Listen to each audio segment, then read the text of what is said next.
Right, hello ladies and gentlemen, how are we doing my fellow pirates?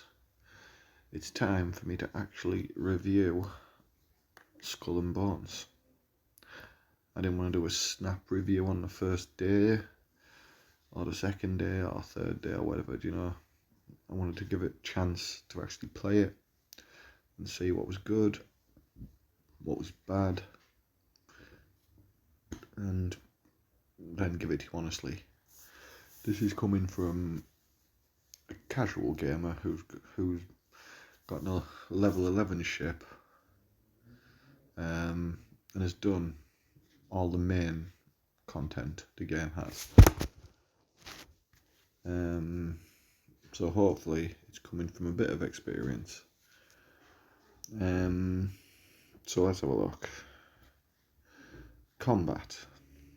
Well, the combat's the key, isn't it? It's the core of the game. It's obviously naval battles. Various factions you fight against.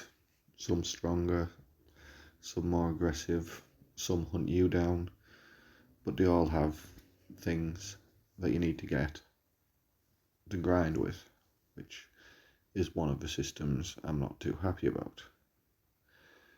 It's a very basic combat system. You get weapon slots on each side of your ship: starboard, port, bow, stern.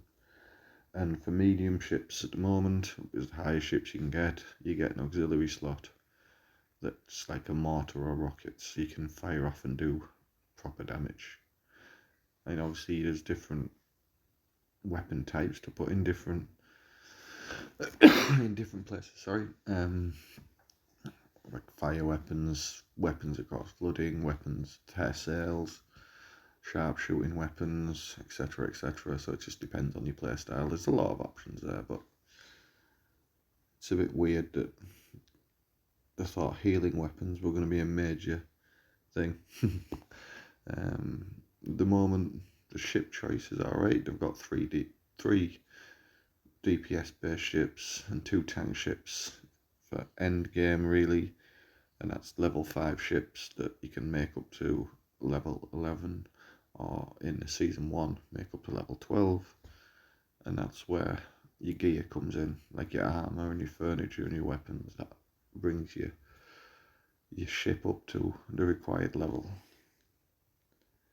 There is a new ship that's unlocked through the season battle pass. I haven't got that yet, but it looks like a healing support build ship. There's no land combat at all. There's very little to do on land. You can go on, you can get NPCs who buy, sell, craft items for you. You can get different blueprints from different ones. I actually found that one of the best mechanics I found was the treasure maps, where you pick up a treasure map and you have to look at the location and work out on your map and go there and then find the treasure and it's yours, which is probably the most engaging reason to go onto land. Resource gathering is basically a mini game, isn't it? It's just you press the button when the thing goes green and you get more stuff. That's it. It's not very engaging. It gets very boring very quickly. It doesn't feel like it took 11 years to develop that. That feels like a weekend before the game came out. The story itself was a bit lackluster on for me. It tried to give you an illusion of player choice, but it didn't give you a player choice because it gave you different answers to select, but the dialogue and ending ended up being exactly the same. So there was no player choice there, which is always a bad start, especially when you're trying to pretend there's player choice. The story with Skurlock at the start was good. It showed you how to do different mechanics, showed you that's basically where you learned how to do everything. Admiral Rama, by the end of it, with the Dutch, I think even the writers and the game developers switched off at that point because it seemed very lazy. Some questionable accents and some questionable dialogue and some questionable cutscenes that didn't really hit the button for me, and it seemed to just end with a whimper. Just, oh well, it's done. Here's the helm, do that instead. This is what we really wanted to do, which is a glorified mobile game, if you're being honest. You have different resources you have to fetch, you have different resources you have to sell, you have to take over places to run as little factories for your pieces of 8 production. That is like a constant loop where they all run out at different times, so you have to be on at different times to restock them, and it just far too much of a time grind, time sink for me. The bosses, they were alright. I mean, the sea monster, the ghost ship, the convoys, the new one in the first season, Le Peste. I mean, they become very trivial by the end. You can solo them easily. But they seem fine. I mean, it's functional. PvP, coming from a PC user, it's a hot mess. Cheaters, grifters, immunes, everywhere. But I haven't really. I stopped after like my first few PvPs because it was obvious it wasn't going anywhere. So I can't really condemn it yet because I haven't given it a proper go. I do think Ubisoft are actually trying to do something about it, and if they do something about it, I read it in the patch notes, I'll give it another go and I'll let you know. So, what did I actually like? I liked the ship progression at the start. That was brilliant.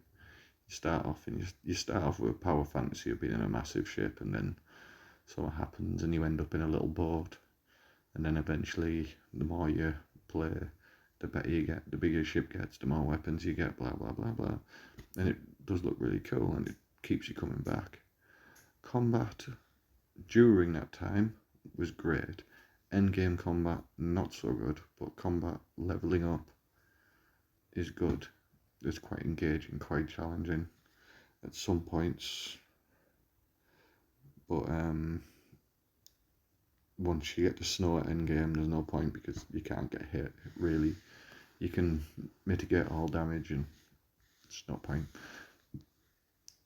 The graphics in the sea, brilliant. Loved it. Looks really stunning when you're out in the sea. When you're on land, it looks PlayStation 2 era type graphics. It's not the best. Not a quadruple A experience, as I say. My cons, very timid endgame content, and the time sink of the endgame is just ridiculous. It doesn't feel like it's been very well thought out, and it is just a mobile game. I can find 50 of them on the Google Play Store. So would I recommend the game for 70 quid? Definitely not. For 40 quid, maybe. It's not a quadruple A game, as a director put. You put that on your title and you're asking for trouble, aren't you? It doesn't look like it took 11 years to develop. It looks like most of it was done in a weekend before it came out. And I can guarantee if Ubisoft didn't have to release it, they wouldn't have released it, and that's about it really. I hope you enjoyed the video. Sorry it was so negative, but that's the truth. Like and subscribe.